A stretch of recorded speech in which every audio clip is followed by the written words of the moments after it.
Most people think cleaning solar panels is just getting up on the roof with a hose and giving them a quick spray.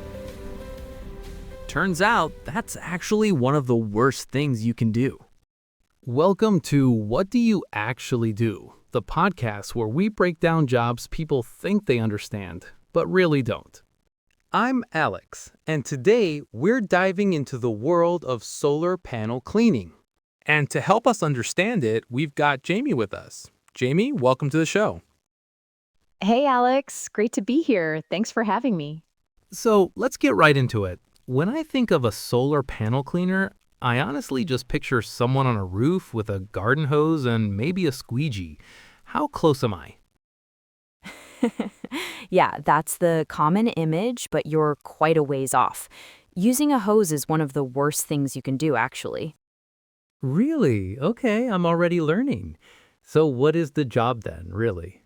At its core, it's about maximizing the efficiency of a solar panel system. A layer of dirt, dust, pollen, even bird droppings can seriously reduce how much electricity the panels produce. My job is to remove that buildup safely and effectively using specialized equipment to get them working properly again. Maximizing efficiency. Right, that makes sense. It sounds more technical than I imagined. It is. It's part maintenance, part cleaning, and a big part safety. So how does someone get into this? I don't remember seeing solar panel cleaner at the careers fair. No, definitely not. For me, it started when I moved up to the Sunshine Coast and noticed almost every roof had panels. I saw a gap in the market. People were investing a lot of money into solar systems, but hardly anyone was maintaining them. So I did some research, got the right equipment, completed my Working at Heights certification, and started the business. Wow, so you just saw the opportunity and went for it. Pretty much. It's a great lifestyle job. You're your own boss, you're outdoors. It suits me really well. Okay, paint me a picture. What does a typical day look like? I start early, around 6, and the first thing I do is check the weather. Wind and rain are not my friends. Then I'll load up the ute, make sure the tanks are full and everything's ready. First job is usually around 8 before it gets too hot. A standard residential job might take an hour or two.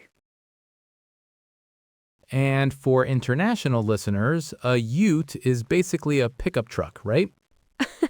Yep, my office on wheels. In the afternoon, I might do another job or spend time quoting new work. I try to be off the tools by 3 or 4. That's a pretty solid day. Let's talk about the gear. What are you actually using? The main tool is a water-fed pole. It's a long, extendable pole with a soft brush on the end, and water runs through it. So you can sometimes work from the ground?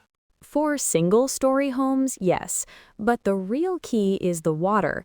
It's not normal tap water. It goes through a deionization system.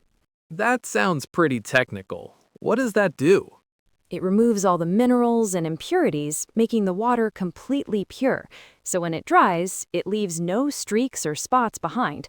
That's why a normal hose actually makes things worse. That's fascinating. So it's really the water doing the heavy lifting. Exactly. It's funny because I think most people assume this is just basic cleaning, but it's clearly a lot more technical. Yeah, that's exactly it. It looks simple, but there's a lot going on behind the scenes. Let's talk about safety. You're on roofs all day. That must be the biggest challenge. Absolutely. Safety is number one. I use a full harness system, ropes, and proper anchor points. You also have to check the roof condition and watch for things like moss or slippery tiles. Yeah, you've got to respect the height. Definitely. And then there are the Australian challenges, wasps under panels, and magpies during swooping season. No way. So you're up there getting attacked while working? It happens. You learn tricks like wearing a helmet with cable ties sticking out to scare them off. That's brilliant. What's the biggest misconception people have? I'm guessing, doesn't the rain clean them? Exactly. I hear that all the time. But it's like washing your car. Rain just spreads dirt around and leaves residue. Yeah, that makes sense. When I show customers the before and after performance, the difference can be huge. Have you found anything weird up there? Oh, yeah. Toys, drones, even house keys once.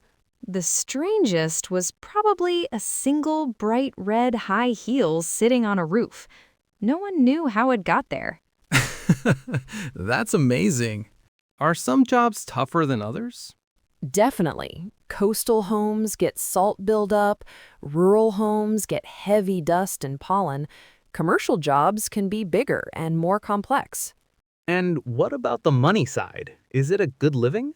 Yeah, if you put in the work. Most of the time you're charging per panel, and once you build a steady client base, it can be very solid. So it's a real business opportunity. 100%. This has been really eye-opening. It's way more technical than most people realize. That's the big takeaway. One last tip for anyone listening with solar panels. Just look at them. If they're dirty, they're not performing properly. A simple clean can make a big difference. Love it. Jamie, thanks so much for coming on. My pleasure. That's what I love about this show. Jobs you think you understand, but there's a lot more going on. If you enjoyed this, make sure you subscribe. We're breaking down a different job every week. Next time, we're talking to a professional dog walker, and trust me, that's not as simple as it sounds.